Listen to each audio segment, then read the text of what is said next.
Hello, everyone. Thank you so much for joining me every week on this session, Right with BR. And today we have a very special guest with us.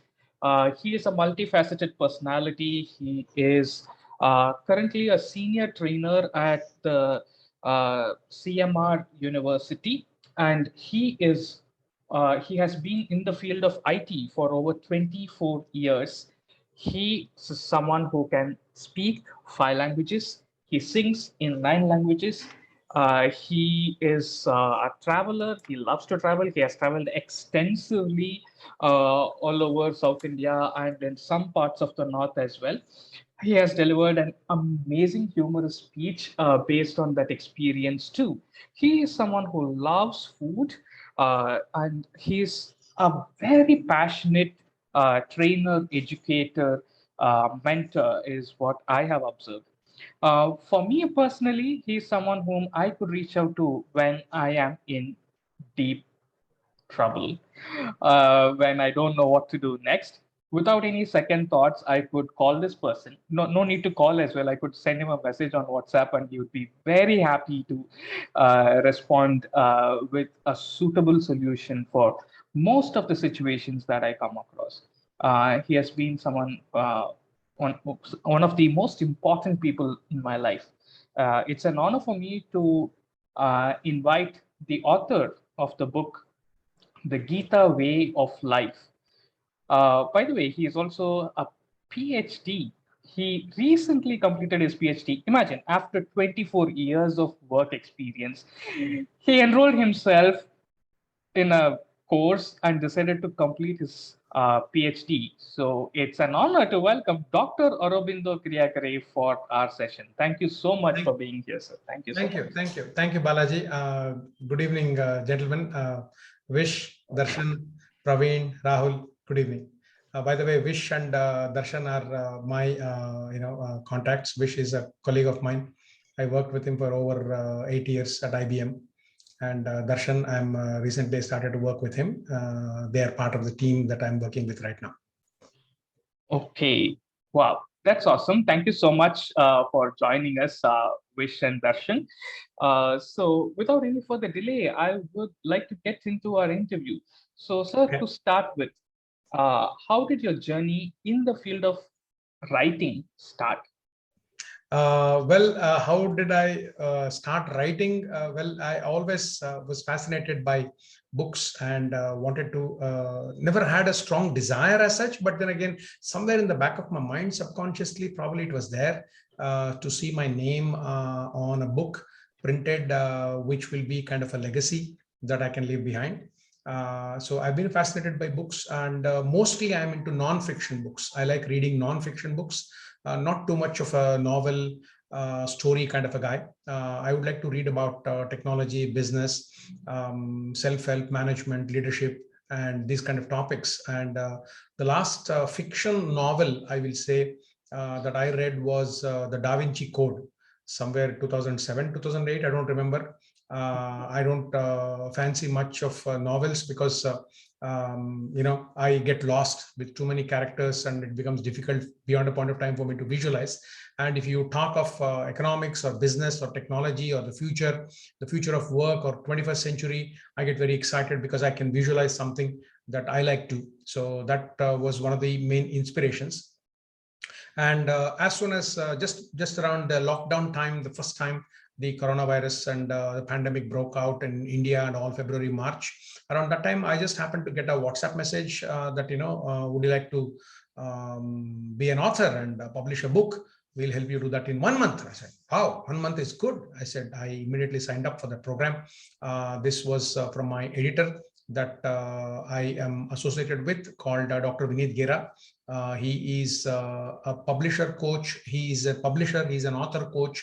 He coaches people on how to get books written and published on Amazon and stuff like that. So I immediately signed up for his program. And turns out that that was one of the best decisions I made, around that time to join this bandwagon. And I always had this strong desire to read about Bhagavad Gita. And in fact, my father gifted me with Bhagavad Gita, so I wanted to write a book on that. So I hope that answers your question, Balaji, or was I too far off the shot? Not really, sir. It indeed answered my question and beyond. So first of all, one thing that I really would like to thank you for in this particular answer is that you told us about your mentor who helped you to publish the book, because I think that's one of the answers many people who might be looking for if they are interested in writing and they are a little lost. So thank you for bringing that up. Um, and another question I would like to ask is that uh, there are a good number of people who want to write and they never start, but there are a good number of people who start writing and then they get stuck, whether it's a writer's block or something else comes up in their life and they get busy with that. Some challenges when it comes to writing. So, how do you generally handle challenges, particularly like the writer's block? Is what we would like to know. Okay. See, writer's block is a very common phenomena, obviously. That's because we all get stuck, and there's nothing wrong in getting stuck. Now, fortunately for me, when I started or when I signed up with Dr. Gera, right? So he had built this system wherein, similar to what you do, Balaji, the free writing sessions on the Zoom, we used to have that in the mornings. Okay. So back then, 2020, it was like every morning, 6 a.m. to 7 a.m. Right. So we were supposed to sit in front of him on Zoom and write or type out on laptop or mobile phone or pen and paper, whatever mode that you write. We were supposed to sit in front of him and write. And at the end of 1 hour, he would alert us that 1 hour is over. And there was complete silence, 6 a.m. to 7 a.m. So I got into the habit of waking up early, and I've been doing it ever since. That's a very fantastic habit that I picked up from that workshops. And 6 to 7, we used to sit in front of him and write, and he would ask each one of us, how many words did you write today? So we would just take a count from Microsoft Word. And there were days when I used to write somewhere like 950,000 words in that 1 hour. And there were days when I would not even go beyond 50, 60 words, can't. So the lowest between being 50, 60 words in 1 hour to 950,000 words, he would say, it's okay, no problem. You are thinking maybe, or you are reading and rereading the Bhagavad Gita, because it's not an easy concept to grasp as such. So he would encourage us, and trust me, he would do it every day, right? Including Saturdays and Sundays. Imagine he's got nothing to do. His job is to just wake up and open the Zoom bridge and sit with us, right? So he would charge a fee for his consultation, one-time fee and all those things. But then again, it's not the question of money, Balaji, right? So you need to have that ecosystem. So it's very easy to get lost. It's very easy to not take any action and hide under the umbrella that it is a creative process and writer's block and all those things. It's okay. On some days you write 1,000 words, on some days you write 45 words. Both are okay. Both are your efforts, and both are creative juices flowing, right? So the key here is not to get too overwhelmed that, oh my God, I didn't write anything today. Arey Baba, who is measuring? Nobody's measuring. It's only you versus you, right? So you be a better version. You try again. Maybe it didn't work out today. It's okay. Try again tomorrow, or maybe the day after. So like that, that went on for almost like April, May, June, almost for more than 3 months. I did that exercise. So this is how I would overcome. So build a kind of a support system, or an ecosystem. Tell your family members that you need encouragement and all those things, and get on with it. Wonderful, sir. Thank you so much, because I think this answer is making a lot of people feel better. It's like nothing wrong with me. Absolutely. Yeah. Absolutely. There's nothing wrong. It's okay. Great. Sir, when it comes to any kind of work, particularly when it comes to writing based on a holy book like Bhagavad Gita, different people have given different explanations. People have had different interpretations. And so there is something that can obviously come up is criticism. So how do you respond to criticism, or is it even necessary to respond to criticism? Well, this if I were to summarize it, I would say this. For lack of any better choice of words, the world or the society that we live in is under the premise that damned if you do and damned if you don't. Right. So you'll be criticized if you do something, and you will be criticized if you don't do something. Right. And writing is no creative process. You talk of music, you talk of singing, you talk of movie making, drama, arts, anything you pursue, right? There will always be people who are on the court performing and producing results, and there will always be people sitting by the sidelines watching, eating popcorn, and throwing tantrums at you. Both are part of the society. You can't escape both, right? So that way, criticism is always expected. Right, so criticism is always expected. Now how to deal with it? If you allow that to go to your head and make you feel, oh my god, what is this people are writing about and all, then probably you have taken it a little too far. It's not required. It's not required. So I would say to respond to criticism is like dipping an oily finger in a bowl of water. You're in the water, but your finger is not wet. Why? Because your finger is oily, and that oiliness is your way of detaching yourself from the criticism.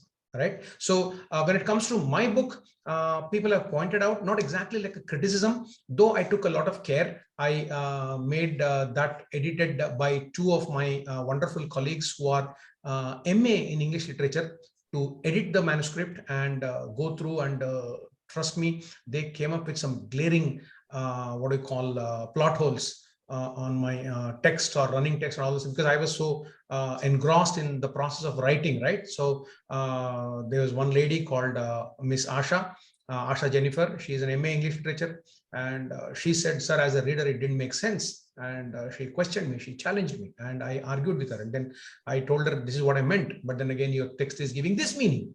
Then I had to change that. And another colleague of mine, Harsha, he was extremely patient, and he went through word by word of my entire manuscript of 200 plus pages.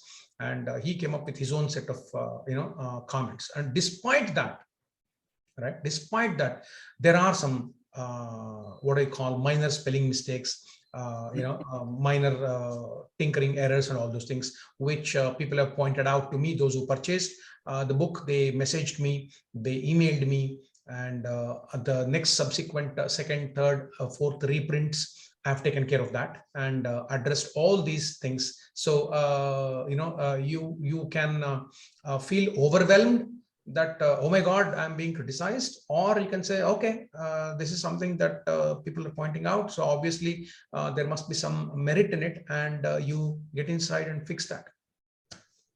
Which option do you choose, again, is entirely up to us, Balaji. Nobody can do that. Great.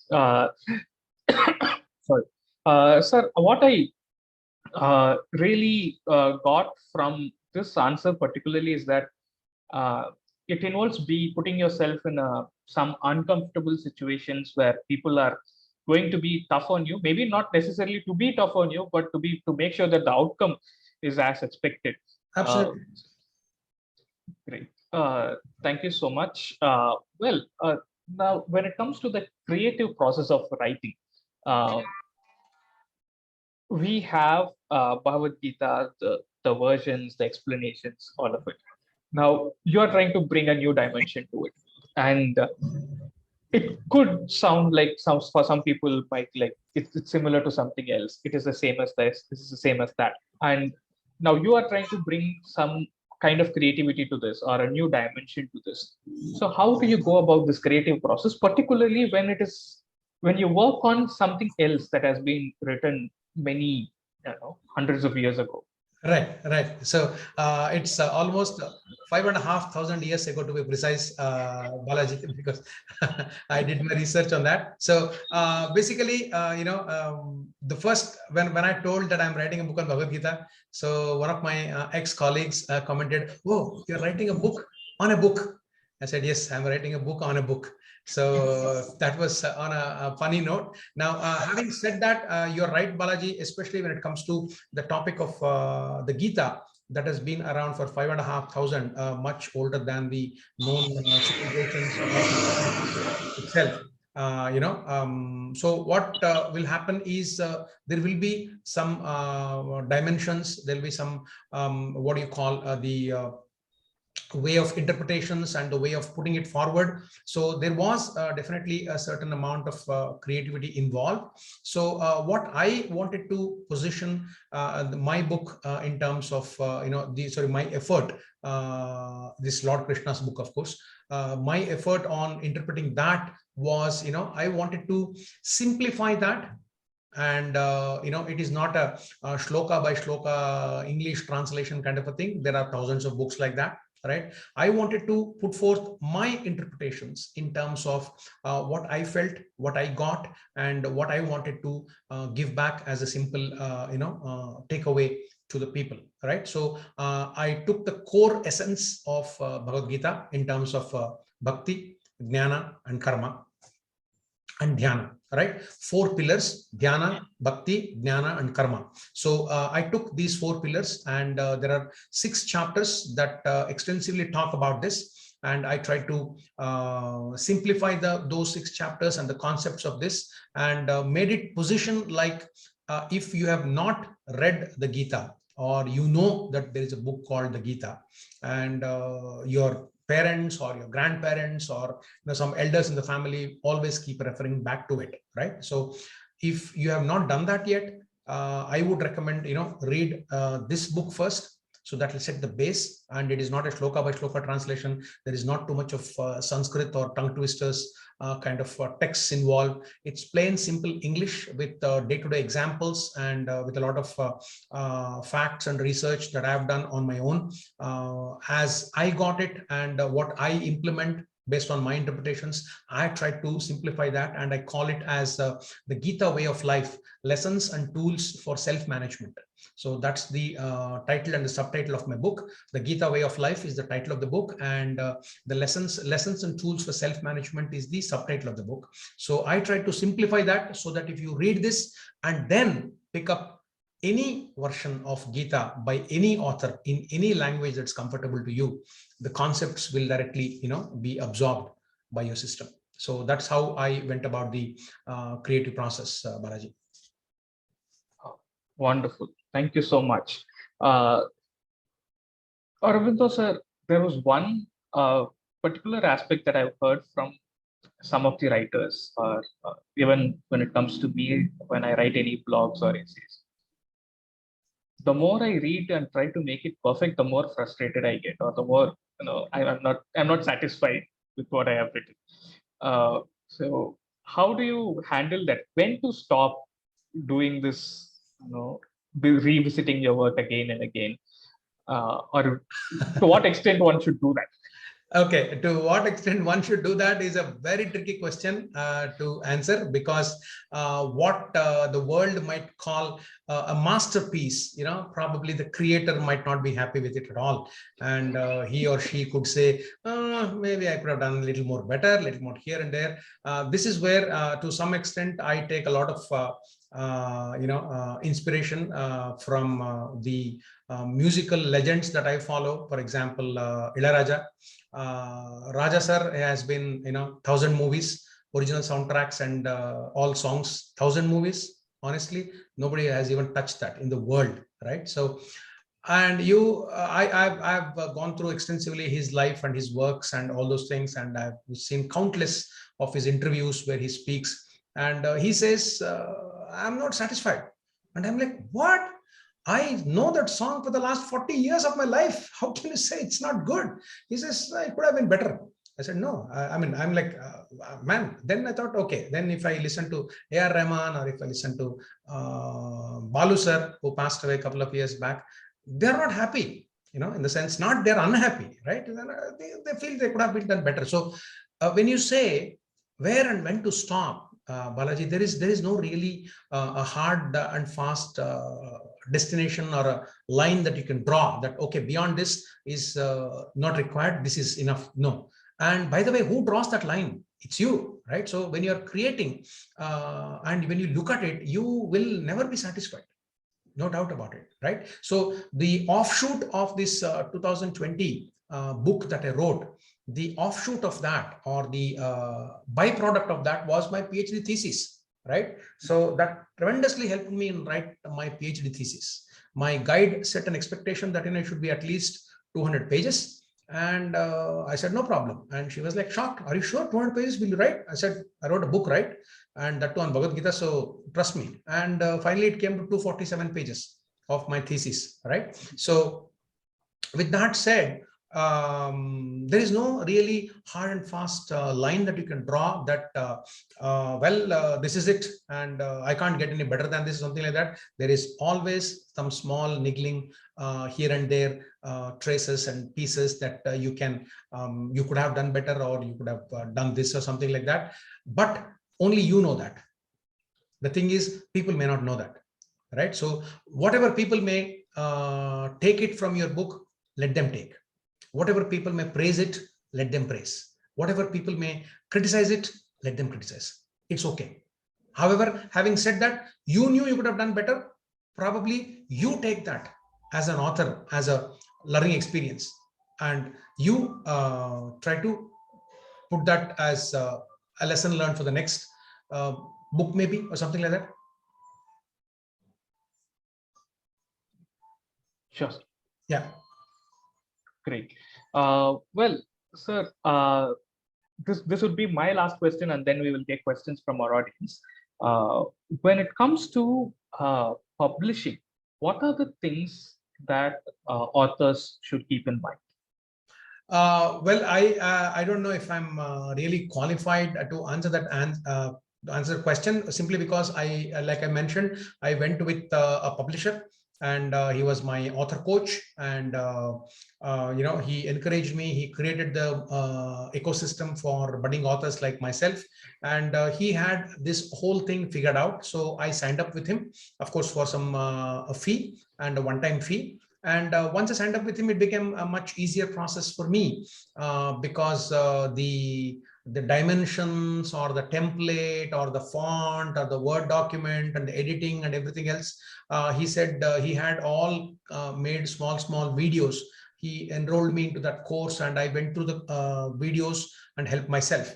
And of course, you can seek his help also for some reasonable amount of fee. He doesn't charge too much, so he can help that out as well, which I didn't take because I'm a little well versed. I'm from the IT background, so I'm a little well versed with the Microsoft Office or Microsoft Word and formatting text and all those things. I'm so used to it for the last 20 years, so I could do that, and it was not too much difficult for me. And I gave the manuscript to him, and he showed me the cover page, and I had one of my friends design the cover page, one gentleman called Mutturaj, and he designed the cover page, and I sent it to him, my publisher, and he okayed it, and he showed me the sample, how it looks on the video, on the laptop, on the WhatsApp, and everything else. So it looked good, and I approved it, and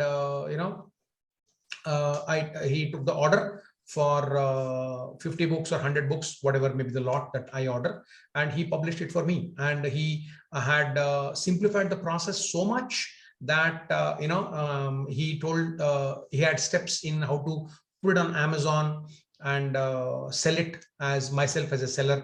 So I am the seller. I put my book on Amazon, and people order, and order comes to me. I pack and ship, and Amazon person comes and picks it up from my house, and he delivers it to Delhi, Kolkata, Rajasthan, Tamil Nadu, Kerala, Gujarat, wherever my books are being ordered. And so far I sold about 200 plus books all over India. And this gentleman helped me also to get the soft copy out and make it available on Kindle as well. And globally on the Amazon website, since I'm the author, Amazon gives that access to download my dashboard. And with that, I can see that the book has been downloaded and read in Canada, in Italy, in UK, in US, and other places as well. So the Kindle edition, I won't know who did it, but then again, I'll come to know how many copies have been downloaded. So at least, it's going places. Awesome. I have been reading it on Kindle, and I think we should be very thankful for being in today's world, that whatever we do could reach people whom we never know who are far Exactly. away. Yes, So yes, yes, this is amazing. Thank you. yes. Great. So now we'll take questions from our audience, and after which I have a special request from my side. Sure. So before we do that, let me take some questions from our audience. If you have any questions, please do unmute your mic and you can ask, or you can also post it on the chat. I will take it from the chat and ask the questions.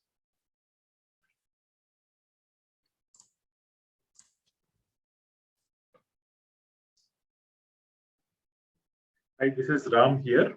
Yes, Ram. Yeah, Dr. Aurobindo, I have heard you during many Toastmaster sessions as well.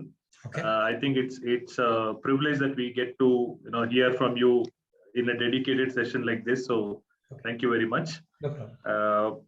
I had one question around this. I apologize. I joined a few minutes late. I missed the first probably 5-6 minutes. But I'll ask you the question again anyway. So you spoke about spending these mornings writing, along with your mentor and a writing group, right? 6 to 7 in the morning, and I think you went on for about 3 months, right? So was that part of your preparation for writing this book? Just a background towards this. It is, I mean, not as a part of my book itself, but then again, the way the program was set up when I signed up with Dr. Gita was like, in the first introductory video of his lessons that we say, he makes us, take a white paper and fold it on a book and make it like an impression of a book, and draw your own sketch and your own title and all those things. Nothing is finalized, and keep that in front of you near the laptop so that you keep looking at it every day, that is my book, and written by with your name and all, and with your qualification and everything else. In the back end, he makes us write about the author, write whatever you want by hand, right? So that kind of makes it part of the system, a subconscious system as well, that you are committed, that okay, a product is coming out, or an output of my creative process is coming out, right? So that was the kind of setup that I had. Now, to answer your question, there is no preparatory process as such from my side. I was very clear. When I started reading Bhagavad Gita every day, even now I do. I might have completed end to end in Kannada, Telugu, and Hindi languages, but more than 10-15 times, right? Different authors, different interpretations, different commentaries, and all those things. I plan to dedicate the next 10, 15, 20 years of my life reading Bhagavad Gita every day. That's my goal. So 2017, when I started the process, 17, 18, 19, and when I finally came to 20, by then I had completed like at least 8 to 10 times. So I was very clear in my head that if at all I ever write a book, it is going to be on Bhagavad Gita to begin with. So I was very clear on that. So with that in mind, the preparatory process, so to say, Ram, was brewing in my head for more than 3 years, so to say, and it's just incidental that it happened on 2020, and finally I made that happen. And I feel proud that I unveiled the first copy of the book, and I released it on the Krishnashtami day in 2020, on the birthday of Lord Krishna himself. So I feel good about that process. I hope I answered your question, Ram. Absolutely, absolutely. Yeah, thank you so much. Yeah, no problem, no problem. Yeah, yeah. And if we are, I mean, see, I'm also looking to probably put together a book, in the area that I want to publish it in, right? I do write a lot in the mornings, but from a structure point of view, like you said, some days you write 1,000 words, some day you write 40-50 words, and that's where I was asking you about the structure. Do you is it like you go in a chronological manner, or do you say, okay, today I'm going to tackle something else because that's what I feel like doing? Or in the book, how did you approach that? Is there some thoughts? Yeah. Very good. That's a very specific question. Thank you very much, Ram. For the benefit of everybody else, this is how I went about. Okay, there was no structure, so to say, when I started. Right. So I just went on dumping. It starts. I mean, now it is making sense to me in the last 2 years after my publishing of my book and all, right? March of 2020, April of 2020 I started, and we are just about 2022, right? So first and foremost, couple of things I'd like to share. Number one, this is where I feel a lot of people who are very good writers in my own friend circle, who write very well, who speak very well, who have a very polished command of the language of English, or polished command of language of Kannada or Telugu, whatever they want to write, they don't move forward because they feel overwhelmed that, oh my God, from end to end, front cover to back cover, in between 200 pages, I have to fill it, all those things. No, you don't start page number 1 to reach page number 200. No, just keep on writing. As Balaji put, the writer's block, or whatever label you want to give, you are actually being self-critical and being self-rejective. You're writing something and you're saying, and your mind starts playing dirty tricks, right? So that is what I wanted to share about, saying, is this good enough? What nonsense are you writing? Will people like it? Will people understand it? And those are the kinds of thoughts in your own head. These are the conversations inside your head. You need to overcome that. That is the biggest barrier. The writer's block, or the label, that whatever you call it, this is the biggest barrier. You need to overcome that. So what do? You just write. Structure, don't bother. Punctuation, don't bother. Grammar, don't bother. Spelling, Microsoft takes care. Grammarly takes care. Just dump it. Just dump it. So for example, if I were to quote Dr. Vinit Gera, my coach, publishing coach formula, 30,000 words, 30,000 words on MS Word, right? You do a word count. On the bottom left, you see the word count. 30,000 words will account for 150 to 170 page book. 40,000 words and above will account for 200 page book. So when he set my mind for that 40,000 words, I became fixated on that goal. I have to touch 40,000 words. Trust me, till 20, it was okay. Between 20 to 30, I could not. Between 30,000 words to 40,000 words, I struggled. I had to, what do you call, scrape the barrel of the bottom, or bottom of the barrel, whatever you call that, of my head, right? So that's where I reached. Then finally, when it comes to 40,000 words, I said, I cannot write anymore. Then starts the structuring process, the editing process, and all those things. Now, in that, chapter wise, what I did when I wrote 6 or 7 chapters of my book, I shared it with a couple of friends. Right, one lady, my colleagues, one lady is an MCom who is doing her post-graduation in psychology. She was a trainer like me, and one more lady was an Ayurvedic doctor, who had a little bit of grasp of Sanskrit, and they're good colleagues of mine and good friends of mine, right? So I shared it with them, and they came back and they blasted me. As a reader, I didn't understand this. You're not making sense. Why are you telling me this? What should I make out of this? I said, okay, if that is what one reader feels, obviously 1,000 readers also will feel the same way, right? So then I went back and set the context. So I put a quote. In this chapter, we are going to cover 1, 2, 3, 4, 5 and explain that 1, 2, 3, 4, 5 subway. And then towards the end, I put key takeaways from this chapter. So like that, I structured it and sent them again. Then they said, okay, if I read this chapter without any connection to the previous chapter or to the next chapter, this on its own also is making sense to me. When I got that feedback, okay, now I'm making sense. Then I added some more, and I said, I'm writing a key takeaways for each chapter, right? So what I did, I made a complete summary of all the key takeaways from key takeaway number 1 to key takeaway number 250. So I gave 250 key takeaways. So that accounted for like 12, 15, 18 pages of my book. And all the Sanskrit words, obviously, Bhagavad Gita, all the Sanskrit words with one English synonym or one English meaning of it. These are the words that I have used in my book, right? So I used the English word only once, and wherever that word was used, it was written in Devanagari, the Sanskrit script itself. So that I said, refer to the glossary in the end as to what that means. So I didn't plan this. Can I plan this? I can't plan this. So once I started with that dumping of 30,000 words, 40,000 words. Just bring it out. Bring it out in the physical form. This is where many people quit. This is not my cup of tea. I cannot go beyond 3 pages. I cannot go beyond 4 pages. That is because you're constantly editing and evaluating and criticizing yourself. You'll never be able to write. Absolutely. So this is, I hope I'm making sense. Yeah, no, it is brilliant. Thank you. I think a lot of it made sense, and I could see areas of, where I can pick up, right away. Yeah. Absolutely. Just dump it.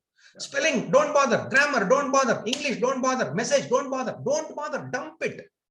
Once it is out, you can chop, you can cut, you can trim, you can stitch, you can rip, you can do whatever you want. But when writing itself, you're doing all these things. Trust me, in one day, you will not even write 1 page. Forget about 200-page book. In writing itself, don't chase perfection. Your book will never be perfect. Am I happy with my book? I feel I could have done better. Now, do I have the patience to write one more? I do. But the same one more, the answer is no. But I will write one more. I'm planning to write one more book on Bhagavad Gita this year also. But it's already brewing in my head. I just need to bring it out. Perfection is a never-ending story. This is where a lot of people forget about book writing, anything, singing, music, instruments, sports. Nobody's happy. You ask Sachin Tendulkar, 100, you happy? Yeah, maybe another 50 I would have done. Ask him. He would not have been happy, I'm sure. Rahul Dravid, you ask him, I could have done both. Nobody will be happy. You ask Ilayaraja, you ask Balu sir, unfortunately is not amongst us. They will not be happy because it's a continuous process. You are evolving. That's what it is. I'm sorry, Balaji, am I taking too much time or? No, sir. Thank you so much for this detailed answer. So what I definitely understood from your answer is that focusing on all the problems will make you stop working. Will make you run away. Yeah. As simple as that. Thank you. Thank you for that. So thank you, Ram, for that wonderful question. Thank you. Yeah, no, very passionate answer. Very passionate answer, and I had a lot of takeaways there. Thank you. No problem. No problem. You're most welcome. Thank you. Thank you, Ram, for that wonderful question. Are there any other questions that anyone else would like to ask? Rahul, please go ahead. Sure. Thanks, Balaji. And thanks, Aurobindo sir. These do make sense here. I'm fortunately from quality organization, and I'm into transformation and all. And what you are trying to explain in our layman's term, it's all project management. Work on bits by bit. I'm a project manager myself, my friend. I'm a PMP, I'm a CSM, I'm an ITIL, I'm a Green Six Sigma Green Belt. So this is my project manager. I really like your idea, that, start your chapter with saying a signpost. I believe in English, they call it signpost, that I start like I'm going to explain this, and at the end of the chapter, a key takeaway, so that at least the user will know your reference or my reference. For my background, Aurobindo sir, I have published one photography book per se, but only on Kindle. Yeah, thank you. Now I am working hard to do something on fiction, and since I'm a travel photographer, so it will definitely be around travel. And these all connects and very valuable inputs that one key takeaway. If I have to take only one key takeaway from today's session is keep dumping, because like you keep critiquing, and this is, I know that what is the end-to-end thing, no one knows. So so exactly, that's the point, Rahul. That's exactly the point. Only and only you know. That's it. So if you start criticizing yourself, you will reach nowhere, my friend. Yeah. No, thanks a lot, sir. I appreciate all the inputs. Yeah, over to you, Bala. Yeah. Thank you, Rahul. So, well, sir, thank you so much for all your answers, detailed, clear, with nice, beautiful explanations. I think Rahul saw the project manager in you, but I have been continuously seeing the trainer in you, because that's what I do. The kind of comparisons you brought in and the explanations you gave have been wonderful and extremely helpful. Now to the special request I have.